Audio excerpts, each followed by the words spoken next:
Abagué Xerera Anderson e hoje nós vamos estudar a arte indígena.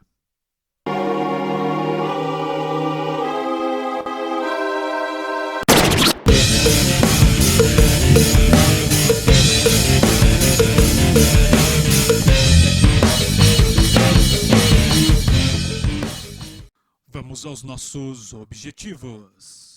Compreender as funções da arte nas sociedades indígenas. Analisar elementos importantes que constituem algumas das sociedades indígenas. Toda comunidade, em outras palavras, grupo de pessoas, tem características socioculturais que são diferentes entre si, mas inseparáveis. Como assim? A forma como uma sociedade produz sua cultura, ou seja, modo de falar, de se vestir, obras de arte como música, dança, filmes, está ligada ao jeito que essa sociedade vive. Hoje, nós vivemos para o trabalho que dê dinheiro. Então, nossas obras de arte, em sua maioria, também têm esse objetivo. Artistas fazem obras para ganhar dinheiro. Mas vamos pensar em outro tipo de sociedade, as sociedades indígenas. Eles não trabalham para ganhar dinheiro como nós. Então, podemos dizer que as obras de arte deles também não vão ter esse objetivo de ganhar dinheiro. Então, qual a função da arte na sociedade indígena? Na época da chegada dos portugueses a essas terras, havia aproximadamente 3 milhões de indígenas no território brasileiro. Estes estavam divididos em 1.000 povos diferentes, sendo que 2 milhões habitavam o litoral, que era ocupado por povos semi-sedentários, ou seja, sobrevivendo da caça, da coleta, da pesca e da agricultura. E embora possuíssem aldeias e campos cultiváveis, estes mudavam frequentemente de local. Os primeiros contatos entre portugueses e indígenas ocorreram com os povos cuja língua pertence ao tronco linguístico Tupi-Guarani, que eram povos vindos da região da Amazônia e que se dirigiram ao litoral, gerando uma divisão em 2 grandes grupos, os Tupis e os Guaranis. Além destes, podemos destacar os Jê, Caribe, Pano, Caiapó, Yanomami, Tucano e Aruaque, que estavam situados no interior do país. Entre os povos tupis, a família era o centro da vida tribal, e o trabalho era realizado de acordo com o sexo e com os laços de parentesco. Então as mulheres trabalhavam com a criação de artefatos de cerâmica, o cuidado da terra, a preparação dos alimentos e a educação das crianças. Enquanto os homens realizavam o trabalho da construção de moradias, caçavam, pescavam e atuavam na guerra. É importante destacar que os diferentes povos possuíam diferentes culturas e línguas, embora partilhassem alguns elementos comuns. Os diversos povos tiveram que praticar a domesticação de plantas, de modo que a vida na floresta amazônica era bastante hostil e perigosa. Plantas venenosas, como a mandioca brava, necessitavam de cuidados em seu preparo que somente o conhecimento muito profundo da selva poderia ter alcançado. Nas tabas, como eram chamadas as aldeias, não havia pagamento de impostos ou algum tipo de trabalho comunitário rotativo. Dessa forma, não havia um líder com grandes poderes, e os chefes, no caso dos tupis, morubixabas, exerciam funções de cunho mais religioso e guerreiro, e as decisões eram tomadas em reuniões periódicas. Para que alguém se tornasse um morubixaba, era necessário provar seu valor através da força e valentia. Também não havia algo como classes sociais, como nobres e plebeus, ou sacerdotes e grandes templos, embora houvessem escravos. A produção era de subsistência e não gerava excedentes, sendo dividida entre os membros da tribo de acordo com as necessidades de cada um.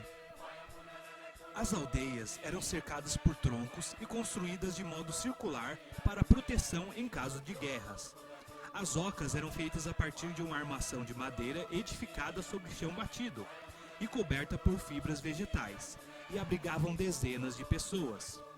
No contexto das guerras, essas ocorriam mais por questões de vingança e honra, de modo que não há registros de conflitos causados estritamente por bens materiais. Depois da captura, os inimigos normalmente eram mortos, esquartejados e devorados em rituais religiosos, pois os guerreiros acreditavam que a bravura do inimigo seria incorporada a quem o consumiu. E a arte? A arte dos diversos povos assume o olhar do colonizador. Por isso é necessário pensar em artes indígenas, no plural, pois embora possuíssem características comuns, como a confecção de potes e urnas, objetos como esteiras, redes e cestos, não há uma unanimidade entre os diferentes povos. E não podemos deixar de destacar o uso de enfeites de arte plumária e pintura corporal. Porém, as produções indígenas não são simplesmente objetos de adorno e vão muito além de simples práticas de rituais. Uma flecha, um cesto, uma espátula são objetos que mostram a visão de mundo dos indígenas. Uma máscara não representa uma pessoa em específico, mas a ideia de humanidade. A produção musical dos índios Chavante, por exemplo, envolve o sonho. Os índios sonham com as músicas. Se for um adulto, ele imediatamente a comunica aos demais. Um jovem, no entanto, precisa de aprovação dos anciãos. Então ele ensaia sua canção com outros jovens para apresentá-la aos anciãos em um festival. Se estes aprovarem, a música segue sendo apreciada. Caso contrário, deve ser esquecida. As danças costumam reunir toda a tribo formando um grande círculo e são protagonizadas em sua maioria pelos homens.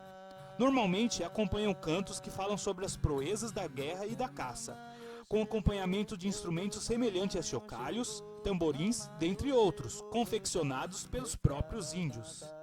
Segundo informações coletadas com o professor indígena Luan Apicá, da aldeia Piaçangueira, em Peruíbe, São Paulo, da etnia Tupi-Guarani, Wandeva, os indígenas não usam muito o termo música indígena.